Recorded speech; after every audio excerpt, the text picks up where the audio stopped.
নমস্কার বন্ধুরা, অর্চনার পাকশালায় আপনাদের স্বাগত জানাই।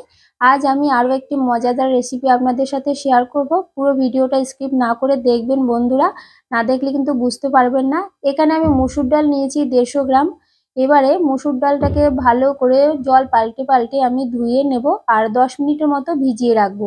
এর মধ্যে দুটো মিডিয়াম সাইজের আলু আমি কেটে নিয়েছি, আর সাথে নিয়েছি দুটো মিডিয়াম সাইজের পেঁয়াজ কুচি, একটা টমেটো কুচি, কাঁচা লঙ্কা কুচি, হাফ চামচ আদা কুচি, 1 চামচ রসুন কুচি আর কিছু মটরশুঁটি। এবারে একটা গামলার মধ্যে আমি যে ডালটা ভিজিয়ে রেখেছিলাম সেটা জল ছেঁকে নিয়ে নিলাম।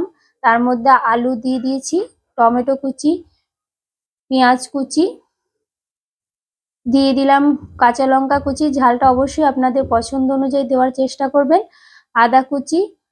এবারে দিয়ে দিয়েছি হাফ চামচ হলুদ গুঁড়ো, হাফ চামচ লঙ্কা গুঁড়ো, হাফ চামচ জিরে গুঁড়ো, দিয়েছি 2 চামচ নুন আর কিছুটা কাঁচা তেল বা সরিষার তেল।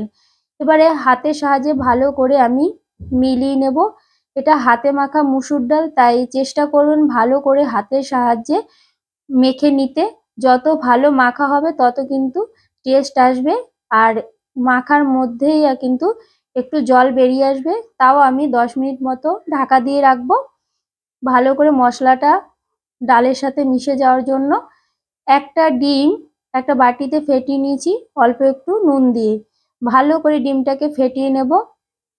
ওভেনে বসিয়ে দিয়েছি কড়াইটা গরম হয়ে যাওয়ার পরে 2 চামচ সরিষার তেল গরম করে ডিমটাকে আমি ভেজে নেব। একবারে কিন্তু আমি গুঁড়ো গুঁড়ো করবো না বা ভুজিয়ে করব না, একটুখানি এক সাইড হয়ে গেলে দ্বিতীয় সাইড উল্টে দিয়ে তারপরে আমি এরকম ঝুড়ো করে বা ভুজিয়া করে ভেজে নেব। আপনারা চাইলে পাটিসাপটার মতো করেও কেটে কেটে নিতে পারেন। এবারে ওই কড়াইয়ে দিয়ে দিলাম আরও 2 চামচ সরিষার তেল। তেলটা গরম হয়ে গেলে একটা শুকনো লঙ্কা আর হাফ চামচ গোটা জিরে, দুটো তেজপাতা আমি ফোড়ন হিসেবে দিয়ে দিলাম। যে রসুন কুচিটা আমি আগে থেকে রেখে দিয়েছিলাম কুচিয়ে, সেই রসুনটা ওর মধ্যে দিয়ে দেব। আপনারা এখানে চাইলে কালো জিরেও ফোড়ন দিতে পারেন, তবে জিরেটা দিলে বেশ ভালো লাগে। যে মটরশুঁটিটা আগে ধুয়ে রেখেছিলাম ছাড়িয়ে, সেই মটরশুঁটিটাকে এই অল্প তেলে কিন্তু একটু ভাজা করে নেব। এর ফলে খেতে কিন্তু ভালো লাগবে। কাঁচা মটরশুঁটি থেকে এরকম ভাজা মটরশুঁটি দিলে কিন্তু টেস্টটা ভালো আসে। এবারে কড়াইয়ে আরও কিছুটা তেল দিয়ে দিলাম, সরিষার তেল। দেখুন কতটা জল বেরিয়েছে।